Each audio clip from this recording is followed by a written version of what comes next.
So, hello everybody. I hope you guys are doing absolutely amazing.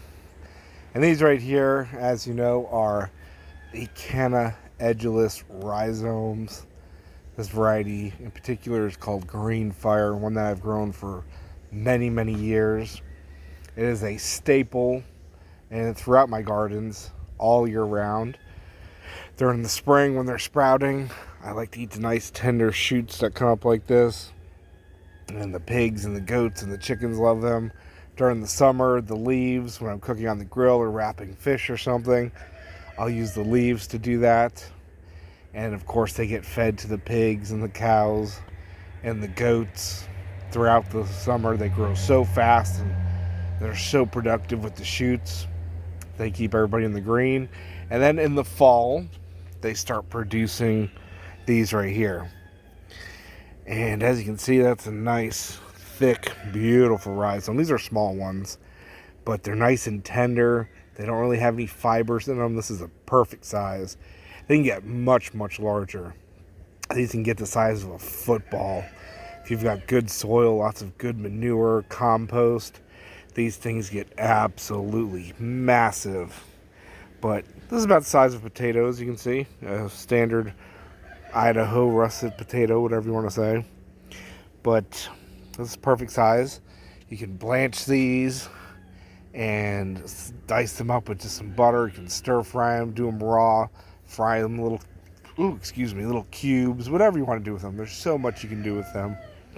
And these aren't perfectly cleaned up. I literally just harvested these and hosed them off for you. And even though they do grow the rhizomes throughout the year, the fall, winter ones are the best. The plants kind of slow down. They naturally want to go a bit dormant. And that's when they're really pumping the starches and the sugars into the big, thicker rhizomes. And that's when they taste the best. And you can either store them in the ground throughout the winter, or if you live in a place where the ground freezes, you can just dig up your whole clump and put it in a crate or a tub and with some moist peat or moist sand and a cool spot, and they'll store until the spring when you can replant them out, whatever you haven't eaten. So it works really well. They're super productive, they store really well, and there's so many uses for the plants.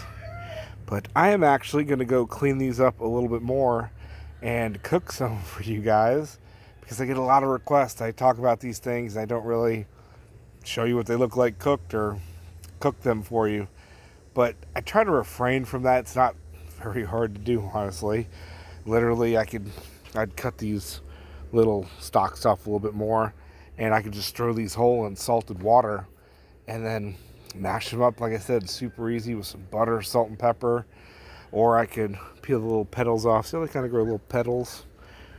That's just the little leaf petioles before it grows into the stalk. And just cut the roots off a little bit more. And I can dice these up if you want to peel them a little more. They're really tender when you get them like this. Super tender. And just dice them up, throw them in the butter raw like that if you don't want to blanch it first. Or slice them in chips and fry them up. I'll cook these a couple different ways for you. I think I'm going to go, it's dinner time, I'm getting hungry. I think I'll go slice some of these into some chips for you, show you that. See how it goes. I don't know, no guarantees. The video's going to cut out and I'm going to come back here and there's going to be plates of food in front of me. That's how it's going to go. You guys don't need to see the cooking, do you? There's plenty of cooking channels on YouTube. I'll just talk about the plants and show you the finished product as I'm stuffed them down my Canna hole. Yeah, well, it's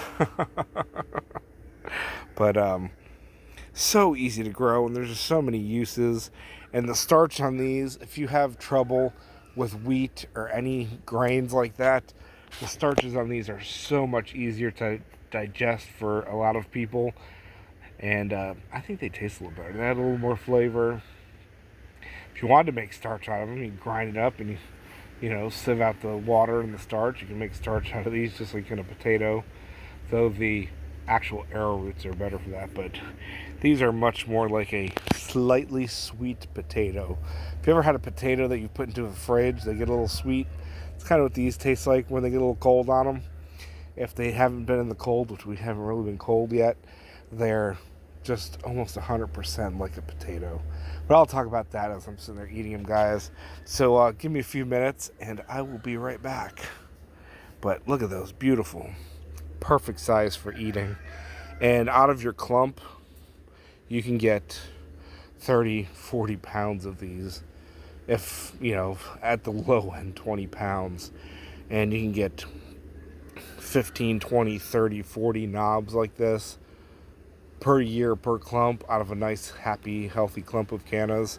Like I said, they really love the mulch. They like it moist, but and they can grow really damp, but these especially, because they get such large rhizomes, do better and well drained.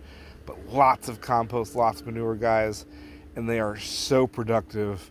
It's mind blowing, and they do well in pots. Don't forget that you can grow these in pots. But anyway, I think I've talked enough. I'm getting hungry. I'll be back in that minute, and we'll talk about what they taste like.